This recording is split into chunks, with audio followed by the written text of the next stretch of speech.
To each one of you here today, thank you so much. Welcome to the Cody Hofhine Show. I consider this the stuff that is make me win big in life, win big in my relationships, win big most definitely in business. And hopefully you are here to learn some ways so that you can just become 1% better today than the person you were yesterday. And if so, that's all that is required to really have and experience continual success. So today, I am really going to break down some items that I believe is how you show up as a leader. And I'm going to break this down into what I call the 5 R's of leadership. These are things you can jot down. This is meant to be a pretty quick episode, but what I really want to break down is if you can adopt and adapt to these 5 R's, my promise is you will see your business rise to the level that you're willing to commit yourself to these 5 R's of leadership. I promise you they work. They've worked in my life. I've been taught these things by greats. I'm standing on the shoulders of great individuals that have taught me the things that I'm going to teach you today. So let's break those down and let's get into it right now. The first one is reader. You've heard it all the time. Readers are leaders, right? This is one of the things that you just can't put aside and you can't rest on. You've got to be doing this daily. This is something I set aside. If you were in my office right now, in fact, if you're watching me on YouTube, you would see that I am surrounded by books behind me on my shelf. I have drawers of dozens of books below me. I've got one on my desk right now that happens to be Beyond Entrepreneurship 2.0, which is Jim Collins' book. I love to read, and I make sure I set aside time each and every day to read. Why? Because the leader that learns the most wins. You can learn so much for so cheap. So when people are like, I don't have the money to join a mastermind. Okay, but do you have $20 to learn from someone that's made millions of dollars? Do you have $20 to learn from someone that has made a bunch of mistakes and as a result is going to give you a blueprint on how to not make those same mistakes so you can just get to the level of where they're at by just simply reading 10 pages a day or whatever little goal you want to set in place? Reading is crucial.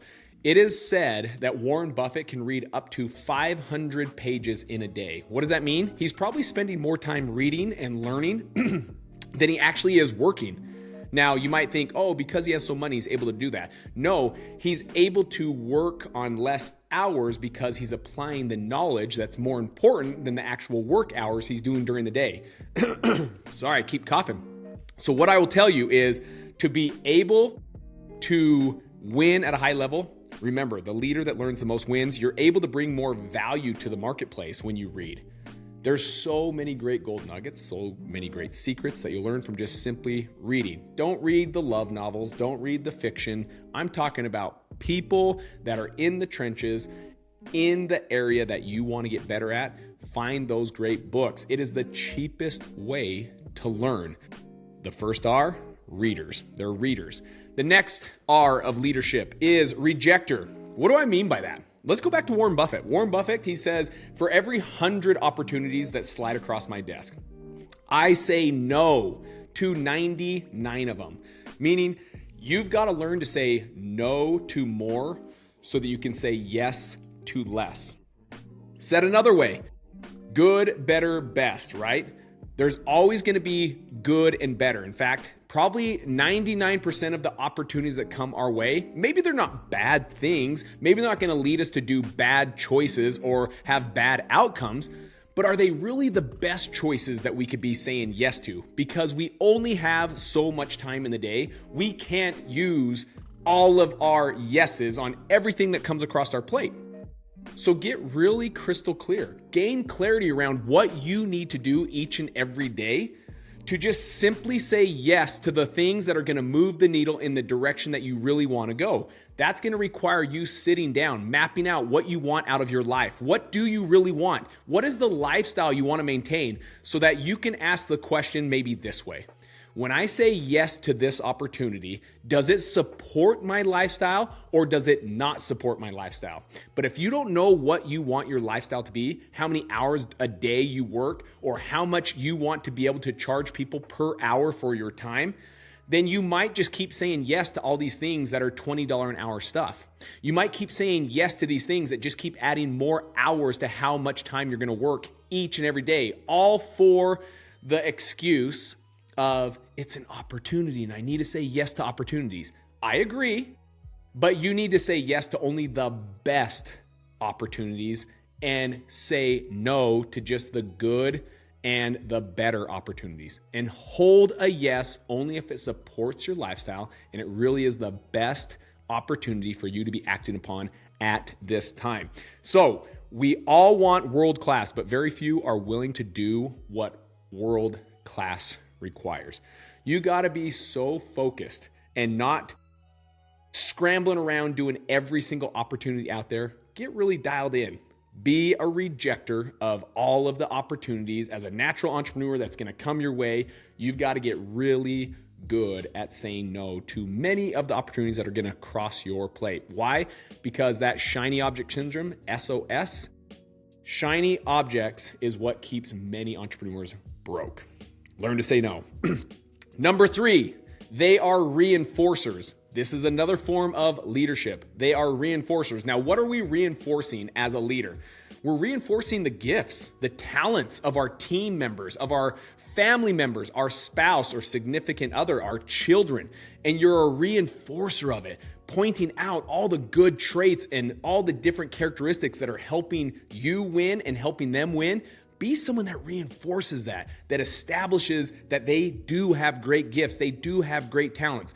I think it's natural as a leader, as a business owner, because it's your baby, because it really is something you want to grow into something special. Sometimes we get really critical of those that are working for us, and you really start to hash out all the things they're doing wrong. But a good leader is going to first and foremost reinforce and recognize the gifts and talents and the good that they're bringing to the business. Take time, consider. Are you being one that's negative, that's always finding the bad? Or are you someone that's focusing on the good that they're doing? Because here's a truth.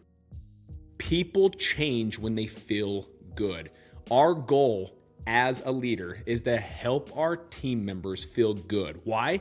So that when you ask of them to do certain tasks, when you ask of them to do certain roles and responsibilities, they're more willing to not just say yes, but also own the responsibility of that task, of that role, and actually fulfill it because they feel so good about it. But when people feel shame, when they feel like they're being coerced, when they feel like it's not in alignment with what they really want to do, that's why most leaders don't have a business that's thriving, because their team doesn't feel good. They don't reinforce, or they don't reinforce the good characteristics. They don't reinforce and show up and helping people win at a high level. They give them tasks and roles that aren't in alignment with what they really want to do in life. And as a result, their business doesn't grow. Be a good reinforcer. Here we go. Number 4, repeaters.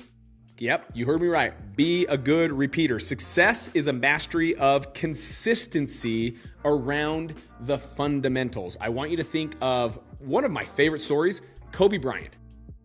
He never got bored with the basics. I would write that down. Never get bored of the basics. That was something why Kobe, in my book, this could cause a lot of hate to me today, but this puts why Kobe Bryant in my book is better than LeBron James. Why? Because he never got bored with the basics. If I'm going to the finals, who do I want on my team? Kobe Bryant or LeBron James? 10 times out of 10, I'm picking Kobe Bryant. Why?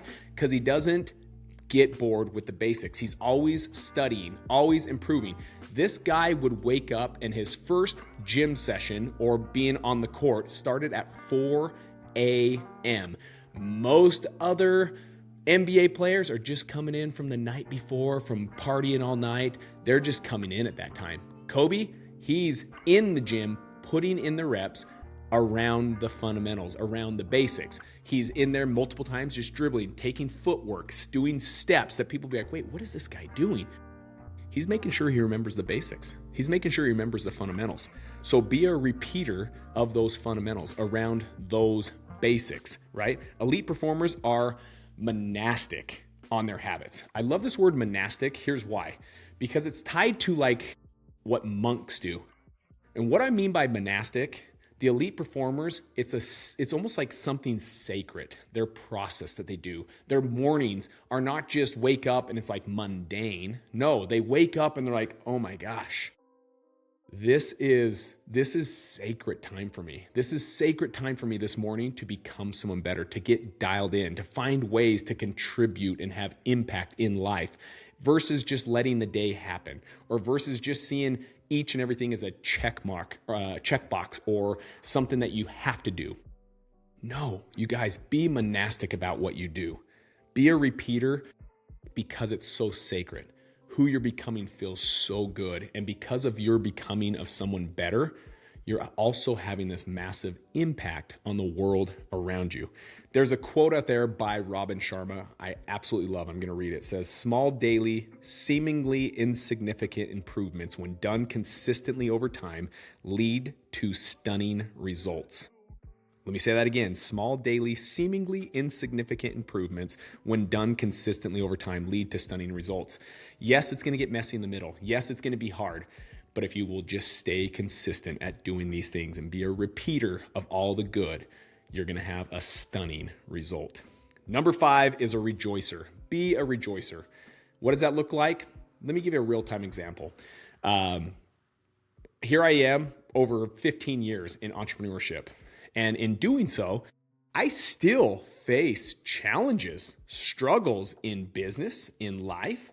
I'm not void of that just because I've been an entrepreneur for 15 years. I will have these same, but I'll have struggles, challenges the rest of my life. Why? Because they're a gift. They're what point out to me where I lack, where I need to grow. So when you are sitting in the middle of a struggle, a trial, a challenge, know that that is a gift. It's God's way of saying, hey, here's a place that you can grow and get better. And as you get better, these, what seem to be big problems, big trials, big challenges are going to vanish. Like they're not going to be anything big anymore. They're going to be small. So the next time you face that same challenge, that same struggle, that same trial, you won't even look at it like it's a 9 out of a 10 problem. You'll look at it like it's a 1 out of a 10 problem because of what? You becoming someone better each and every day. So what do I mean by being a rejoicer? Start your day off with gratitude. Take time to just sit there in silence and just reflect upon what you do have versus what you don't have. Be the one that is saying, I am grateful for, and list at minimum 10 things that you're grateful for. Gratitude wipes away fear. And I will tell you, in a day and age that we live, as you've got war happening, as you've got all this uncertainty around economy, around the world, economics, there's not a greater time for each one of us to be practicing gratitude and still looking at what we have and showing gratitude for those things that we have. Now, for me, I share it in prayer to deeply connect with God and just thanking Him. Thank you for a loving wife. Thank you for incredible kids. Thank you for a home that keeps us safe, that keeps us sheltered.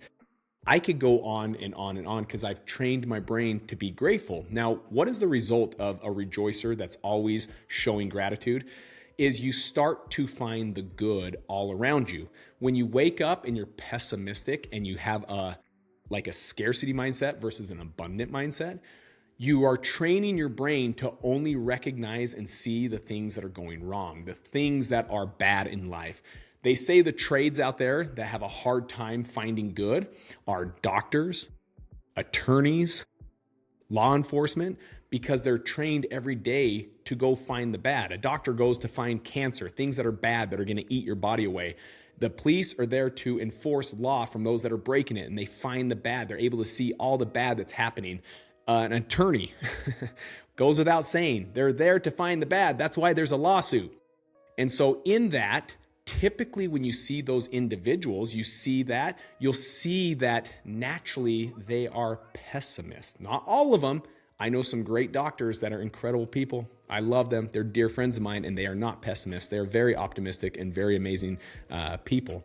But you'll see when you're trained to see bad, you'll end up being pessimistic. You start to see all what's bad going on in life, and then you have to recalibrate, retrain the brain to see good. So as you start your day off with gratitude, you are training your brain to continue throughout the day to recognize and to see all the good that is happening, even in uncertain times. You guys, I hope these 5 R's are something that you will adopt, that you'll start trying in your own business. And as you do so, my promise is you will see massive growth in your business. You'll see massive growth in your personal development and who you're becoming.